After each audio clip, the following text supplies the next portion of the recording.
nuevamente es 18 y para llegar a 20 de nuevo nos arroja el número 20 y podemos notar que esto se está repitiendo y repitiendo y repitiendo, por lo tanto el resultado sería un 0,666666. ¿Cuántas veces? Infinitas veces. ¿Ya? Al resolver este ejercicio notamos que existen distintos tipos de decimales. Vimos que el ejercicio anterior nos dio 0,5 y acá tenemos 0,66666 y con infinito 6, ¿ya? Entonces, debido a esto, nosotros podemos clasificar los distintos decimales, ¿ya? Vamos a analizar este cuadrito de la izquierda a la derecha. Dice que los números decimales se clasifican en dos, en finitos e infinitos. Finitos quiere decir que tiene fin. Infinitos quiere decir que no tiene fin, ¿ya? Entonces, los finitos son aquellos decimales, como el 1,75 que se muestra ahí, que sí tiene fin, que ahí muere. Después del 5 muere, se acabó, tenemos resto 0, ¿ya? Mientras, acá estaría un ejemplo, el 0,5 que habíamos descubierto hace 2 ejercicios anteriores, ¿ya? Mientras que los infinitos se subdividen, se subclasifican. Los infinitos se clasifican en periódicos y no periódicos. Los no periódicos, cuando algo es periódico, quiere decir que responde a un periodo, ¿ya? A una repitencia, algo que se vaya repitiendo. Así como el periódico se repetía todas las semanas, eso habla de algo que se está repitiendo, ¿ya? Entonces, los no periódicos quiere decir aquellos números en donde nunca vamos a encontrar un patrón, algo que se vaya repitiendo. Ese es el ejemplo, por ejemplo, de pi. Pi es un número que se calcula un número que sirve para sacar el área de la circunferencia o el perímetro de una circunferencia y que es 3,14,159,2654 e infinitos decimales. Hay infinitos decimales después de la coma y ninguno de ellos se empieza a repetir. No hay recurrencia, no hay repitencia entre lo que está después de la coma, ¿ya? Entonces los no periódicos es cuando no se repite nada después de la coma. Sin embargo, los periódicos es cuando sí se repite algo después de la coma. Los periódicos, por su parte, se dividen en puros y en semiperiódicos. Los periódicos puros son cuando inmediatamente después de la coma empieza algo a repetirse. Y ahí vemos el ejemplo. Tenemos 65,48. Inmediatamente después de la coma empieza el 48 a repetirse constantemente, ¿ya? Por otra parte, los semiperiódicos, ahí vemos un ejemplo, tenemos el 0,457777 e infinito 7. Esto quiere decir que después de la coma pueden haber números que no se repitan, pero desde cierto punto algo empieza a repetirse y repetirse y repetirse infinitamente, ¿ya? Entonces así podemos obtener la clasificación de los números decimales. Esto estaba en la guía que se les envió la semana pasada, ¿ya? Ahora, ¿para qué vemos esto? Porque es importante conocer los tipos de decimales para saber cuáles son aquellos que sí se pueden transformar en fracción y aquellos que no se pueden transformar en fracción. Como secreto, les digo que todos los que están en circulito, ellos sí se pueden escribir como fracción. Sin embargo, los no periódicos no se pueden escribir como fracción, ¿ya? Por lo tanto, es imposible escribir números como pi como una fracción, ¿ya? Sin embargo, todos los anteriores sí los podemos transformar en números en fracciones. Vamos a ver de qué manera se transforman estos números. Vemos primero la transformación de los decimales finitos a una fracción. Esto estaba en la guía y nos decía que la fracción que resulte tiene por numerador un número sin la coma, es decir, todo el número que usted ve sin la coma, y como denominador usted va a escribir un 1 y tantos ceros como decimales haya. Por ejemplo, el primer ejemplo dice 0,125. Nosotros, ¿qué número vemos? Vemos el 0,125, ¿cierto? El 0 no se va a anotar porque un 0 a la izquierda no representa nada, no significa nada. Entonces, de todo eso vamos a anotar 125 y abajo vamos a anotar un 1 seguido de tantos ceros como decimales haya. Nosotros sabemos que después de la coma tenemos 3 números, el 1, el 2 y el 5, por lo tanto vamos a anotar 3 ceros, ¿ya? Y de esa manera el número decimal finito 0,125 lo escribimos como una fracción, 125 sobre 1000.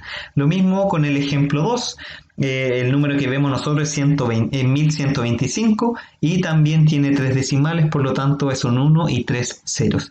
Y el tercer ejemplo, el número que vemos es 1235128, lo anotamos entero y lo dividimos por un 1 y tantos ceros como cifras decimales haya. Acá hay 5 decimales, el 3, el 5, el 1, el 2 y el 8, por lo tanto debemos escribir 5 ceros y de esta manera escribimos un número decimal a una fracción. Ojo, atención, porque en DATQuiz les pide transformar un número decimal a fracción irreductible. Esto quiere decir que hay que simplificar. Hay que simplificar la fracción. Más adelante vamos a ver de qué manera se puede simplificar una fracción. Por ahora vamos a ver el otro tipo de transformación de decimal periódico a fracción. Estos son los decimales que se repetían. Y la instrucción que nos dice es la siguiente. La fracción que resulta tiene por numerador el número sin coma restado a la parte que no tiene periodo. Y como denominador, tantos 9 como cifras tenga el periodo. El periodo es la cosa que se va repitiendo, es aquello que está después de la coma y que se va repitiendo. En este caso, el 45 se va repitiendo, por lo tanto, uno debería anotar el número entero que ve, 45, restarle la parte entera, que en este caso era 0, porque era 0,45, y dividirlo por tantos 9 como cifras tenga el periodo. En este caso, el 45 tiene dos números, el 4 y el 5, por lo tanto debemos escribir 2 9, ¿ya? Y enseguida la respuesta nos da 45 dividido 99 y podemos simplificar por 9 porque el 45 se puede dividir por 9 y el 99 también se puede dividir por 9. Y una vez que lo hagamos obtenemos la fracción 5 onceavos y ahí transformamos el decimal a una fracción.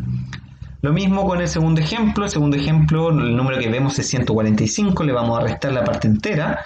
Y vamos a dividirlo por 99 porque el periodo tiene dos cifras, el 4 y el 5. Por lo tanto, la respuesta nos entrega 144 dividido 9.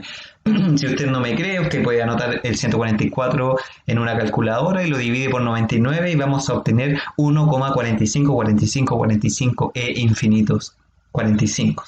¿Ya? Ya, ¿y qué pasa con el último ejercicio? La transformación del semiperiódico. Tenemos 0,527. Bueno, acá la instrucción es la fracción que resulta tiene como numerador aquel número que se forma sacando la coma a la cifra decimal entregada menos todo lo que no tiene periodo, ¿ya?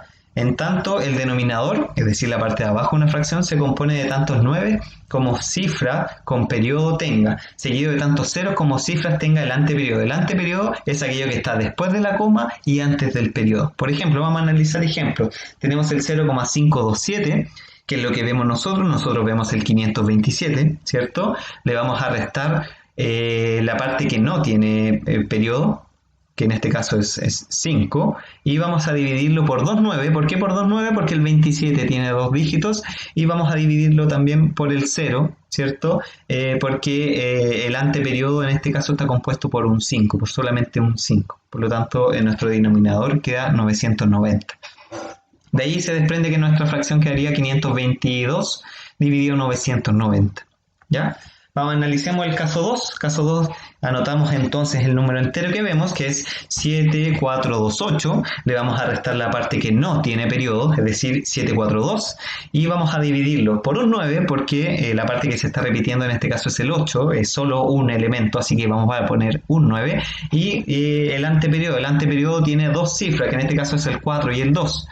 Por lo tanto ponemos dos ceros, ¿ya? Y el último ejemplo, lo mismo, anotamos el número entero, 4789563, le vamos a restar la parte que no tiene periodo, por lo tanto le vamos a restar 478 y vamos a dividirlo por 4,9, porque tenemos el 9, el 5, el 6, el 3 en el periodo, y por 2,0 porque tenemos el 7 y el 8 que no pertenecen al periodo. De esta manera podemos transformar los decimales a fracción y las fracciones a decimales.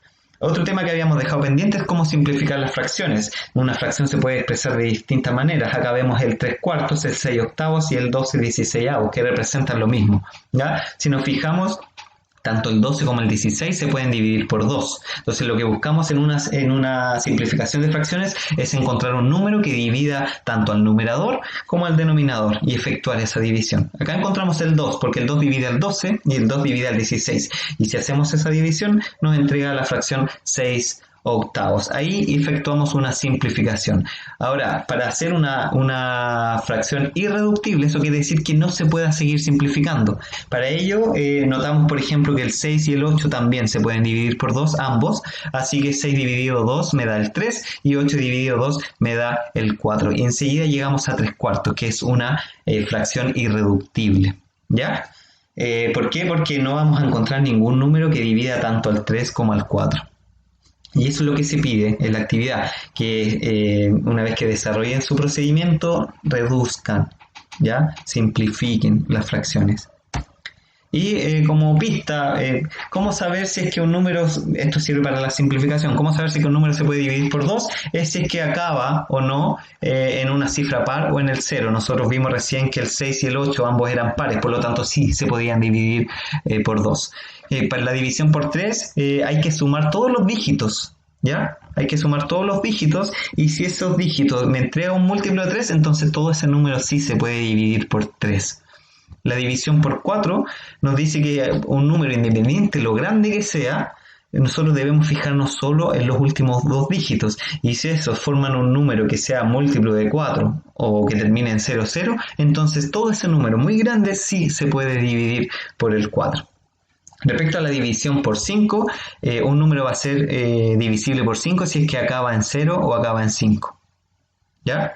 Y respecto a la división por 6, un número va a ser divisible por 6 si es que es divisible por 2 y también por 3 a la vez, al mismo tiempo. Es decir, si un número es divisible por 2 y también por 3, entonces el número es divisible por 6. Existen muchas otras divisibilidades más, pero hay algunas más complejas y yo creo que es importante que manejen las primeras 6, ¿ya?